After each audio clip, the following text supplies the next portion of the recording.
أهلا بكم بالتحليل الكامل لعرض أزياء إيلي صعب هوت كوتور ربيع وصيف 25 لايف شو.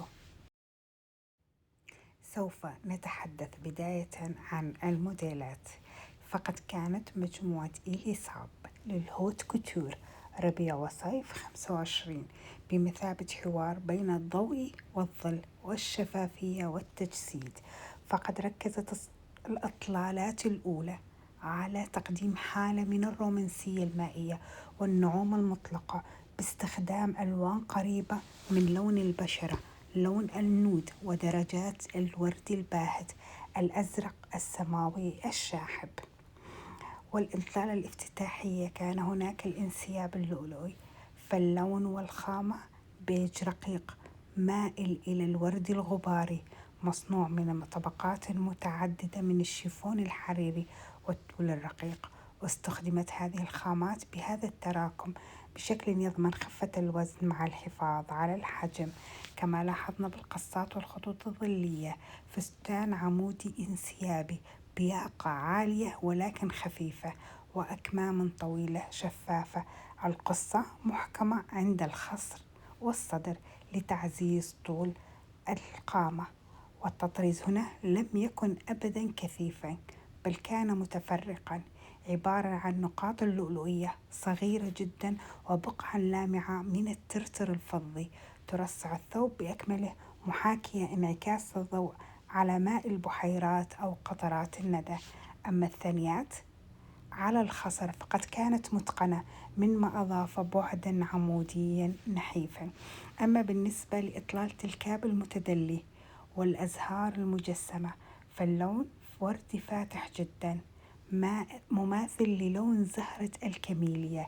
أما القصة فثوب سهرة بقصة إي لاين كلاسيكية، ولكنها تتميز بكاب متصل يبدأ من الأكتاف وينسد ليلامس الأرض، متجاوزا طول الذيل الأساسي للثوب. وتم نحت الجزء العلوي من البوديس بتطبيقات زهرية كبيرة ومجسمة. هذه الأزهار كانت مطرزة هي نفسها بالخرز المتدرج الألوان، مما خلق عمقا ملمسيا للكعب، الذي على الرغم من خفته كان مرشوشا بتطريزات متناثرة بشكل فني. أما بالنسبة لثوب الثنيات المتعاكسة والأكتاف المزخرفة، فخامة الطول السميك المقوى قليلا عند الخصر بفستان بوديس على شكل الكورسيه، يتميز بثنيات متعاكسة تتقاطع عند مركز الخصر، مما يسلط الضوء على تضييق محيطه. أما بالنسبة للكتفان فقد استبدلت الأكمام بأكتاف ذات تكوين معماري مغطى بصفائح من الخرز المتقاطع باللون المعدن الرصاصي، مما منح الثوب قوة وصرامة فنية في الجزء العلوي يوازنها التدفق الناعم للتنورة. وقد تم أيضا في استخدام العرض استخدام الألوان القوية كالأسود، فالأطلال السوداء النحتية والكتف المنفرد، ثوب زهرة أسود حالك بقصة حورية البحر ضيقة جدا حتى الركبة، حيث تبدأ بالاتساع بشكل درامي وكبير. والسمة الأبرز هي الكتف المنفرد الذي تم تزيينه بزهرة عملاقة مصمتة. هذه الزهرة لم تكن مطرزة بالكامل، بل كانت تعتمد على طيات القماش الأسود نفسها لخلق ظلالها. أما الذيل الضخم والمقوى فقد كان لضمان بقاء شكله المنتفخ وإضافة حركة إيقاعية لازمة. أما بالنسبة للثوب الأخضر الزمردي المشرق، وهو لون مثالي للربيع والصيف، فالفستان بياقة عالية غير متناظرة أو كتف واحد مع أكمام شفافة طويلة أو نص كم، الخصر محدد بإحكام. واستخدم الصعب في هذه الإطلالة التطريز الذهبي على خلفية القماش الأخضر. لم يكن التطريز عشوائيا، بل اتبع أنماطا هندسية دقيقة تحدد خطوط الجسم والخصر، ثم تتناثر الزخارف على طول الشق الجريء في التنورة، مما يسلط الضوء على الساق. أما بالنسبة لإطلالة الكورسيه المنمم والسروال المطرز، فهو طقم عصري مكون من كورسيه مطرز مع سروال واسع وقصير أو سروال طويل بقصة مستقيمة. كان الكورسيه مغطى بالكامل بتطريز منمنم في درجات الأسود والفضي الغامق مما يمنحه لمعان معدنيا. السروال مصنوع من قماش المات للموازنة، لكنه مزخرف بخطوط التطريز الرفيعة على الجوانب، وأرفق بهذه الإطلالة سترة قصيرة أو جاكيت مطرز بنفس تصميم الكورسيه تلبس على الأكتاف. أما بفن التطريز الكلي والإضاءة الداخلية، فهذا القسم بلغ مستوى الحرفية ذروته، حيث تحولت الأقمشة إلى أسطح متكاملة من التطريز مع التركيز على خلق لمعان النامع ينبع من داخل القماش نفسه، فالتول بلون النود كطبقة أساسية شفافة. أما التطريز فهو هذا الثوب المغطى بتطريز مزدحم بأنماط زهرية متداخلة، واستخدم المصمم هنا مزيجا من الخرز الزجاجي والترتر المصقول والخيوط المعدنية في درجات البيج والذهب الخفيف والأزرق الباهت. أما بالنسبة لإضافة العمق البصري، فقد تم توظيف التطريز لإنشاء تأثير التدرج اللوني، حيث يزداد تركيز الزخرفة عند الحافة السفلية للثوب ثم يخف صعودا نحو الخصر. أما بالنسبة للقصة أو قصة بول كون الضخمة، حيث تبدو الكنورة وكأنها مضاءة من الداخل بسبب كثافة الكريستال والخرز المتراكم. بالنسبة لثوب الألواح الفضية والنحت الهندسي على الصدر، اللون أزرق ثلجي فاتح جدا، والفستان صمم بقصة عمودية نظيفة جدا، وبدلا من الزخرفة الناعمة اعتمد هذا الثوب على ألواح فضية هندسية الشكل موضوعة بشكل استراتيجي على الصدر والكتفين. هذه الألواح كانت مزينة بكريستال شوارفسكي الدقيق، مشكلة نوعا من الدروع الزخرفية التي تظهر القوة والأنوثة في آن واحد. أما بالنسبة للموديلات ذات أسلوب الكروشيه الكوتوري، فالتقنية أظهرت إطلالات تستخدم تقنية تحاكي نسيج الكروشيه الدقيق، لكنها منفذة بخيوط حريرية سميكة ومزينة بالخرز. هذا الأسلوب أضاف ملبسا ثلاثي الأبعاد إلى قماش التول. أما قصة هذه الموديلات فغالبا ما كانت بقصات مستقيمة وطويلة معتمدة على الملمس بدلا من الحجم. أما التفاصيل فتميزت بحواف مزينة بجدائل من الخيوط المعدنية، مما يذكر بالحرفية العالية التي تدخل تقنيات النسيج القديم إلى سياق الكوتور الحديث. عاد العرض للتركيز على الهندسة الزهرية الصريحة والملمس الريش، مقدما مجموعة من الموديلات التي تحتفي بنضارة الربيع. أما ثوب البتلات المتطايرة فاللون كانت درجات المشمشي والخوخي، والقصة فستان قصير نسبيا في سياق الكوتور أو فستان كوكتيل طويل، وتم تزيين الثوب بالكامل ببتلات حريرية صغيرة ومطرزة مدمج معها قصاصات دقيقة من الريش الناعم جدا عند الحواف. هذه التركيبة التي خلقت ملمسا متطايرا وحيويا، وقد تم تحديد الخصر بحزام مطرز بالكامل من الكريستال المتدرج لربط الجزء العلوي المركز على الملمس بالجزء السفلي. أما بالنسبة لإطلالة الزهور المبعثة من القماش فطول رقيق مطبق على قاعدة من الحرير، واستخدمت تطبيقات زهرية مجسمة لكنها أصغر حجما، حيث تبدو وكأنها تم وتنبثق من القماش. كانت هذه الأزهار منفذة بألوان الباستيل الزاهية. أما ثوب الأورجنزا المعماري فقد استخدم صعب الأورجنزا الحريرية، وهي قماش خفيف لكنه يحتفظ بسلامته الشكلية.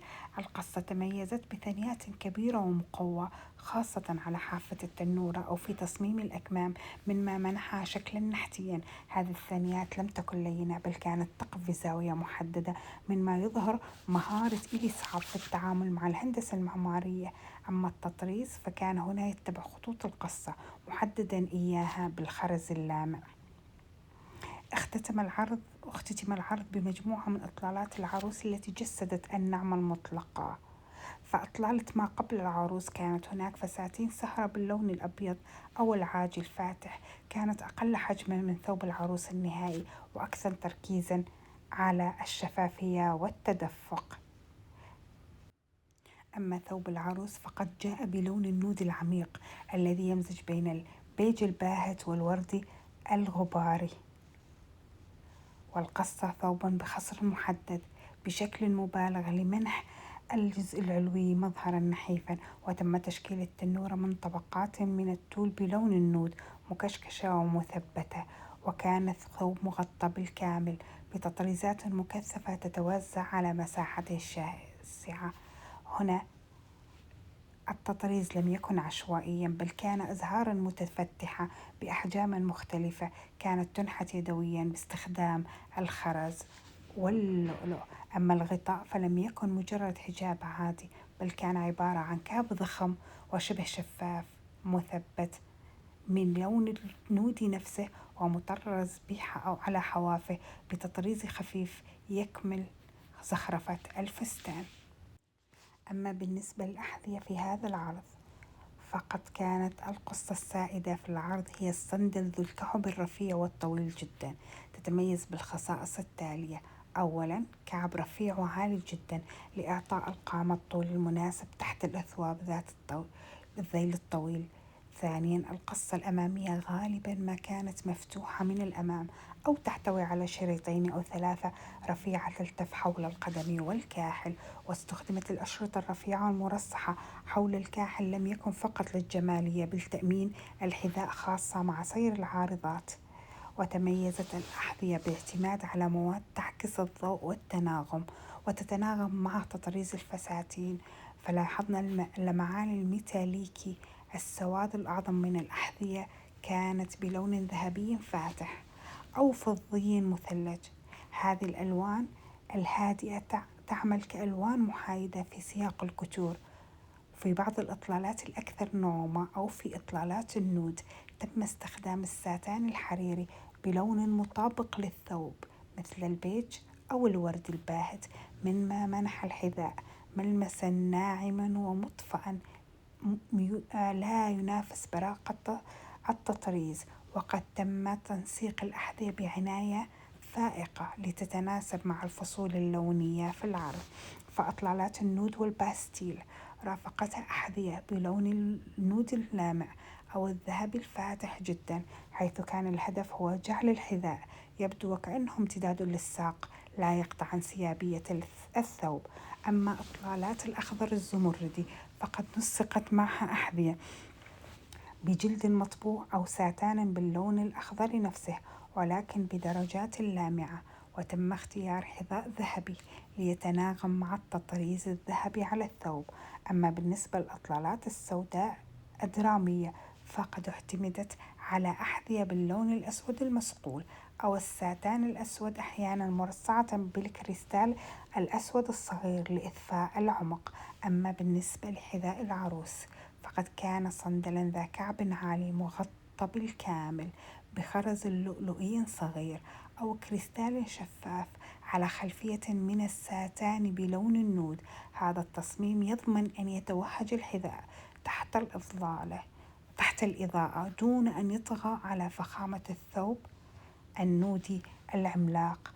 وتم إدماج بعض الزخارف الزهرية الصغيرة على أشرطة الحذاء أو حول الكعب، مما عكس التطريز المتناثر على الثوب. أما بالنسبة للإكسسوارات فعرض إليسا عبهوت كتور ربيع وصيف 25 فقد لاحظنا أولا مجوهرات الإذنين أو أقراط الشلالات، فقد كانت الأقراط هي العنصر الأكثر بروزا بين المجوهرات، فالغالبية كانت أقراطا متدلية وطويلة تتماشى مع خط الرقبة والقصات التي تكشف عن الكتفين، واعتمدت بشكل أساسي على الماس الأبيض أو الكريستال الشفاف أو الذهب الأبيض أو بلاتين لضمان أعلى مستويات الإضاءة والانعكاس. كانت الأقراط مصممة على شكل شلالات رقيقة من الكريستال أو سلاسل رفيعة جدا أحيانا تختتم بقطعة من اللؤلؤ أو الكريستال بحجم أكبر مما يضفي حركة وبعدا أنثويا رقيقا. وتم اختيار الأقراط طويلة تحديدا مع الإطلالات ذات الرقبة العالية أو قصة الكتف الواحد لتعويض غياب العقد.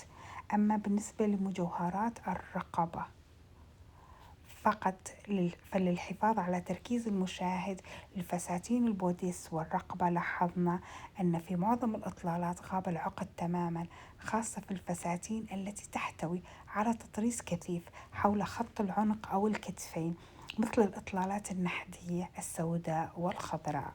وقد تم التعويض في الإطلالات ذات الياقة المفتوحة، فقد تم الاكتفاء بقطع رقيقة جدا ومحكمة حول قاعدة الرقبة، أو سلسلة بسيطة ذات تعليقة واحدة من الألماس تعمل كضوء خافت لا ينافس الثوب. أما إكسسوارات اليد فالخواتم، لم يكن هناك إفراط في الخواتم، فقد اعتمدت العارضات على خواتم كوكتيل كبيرة في بعض الإطلالات مرصعة بحجر كريم واحد يتناغم مع لون الثوب، مثل الزمرد الأخضر مع الفستان الأخضر أو الألماس الشفاف مع إطلالات النود.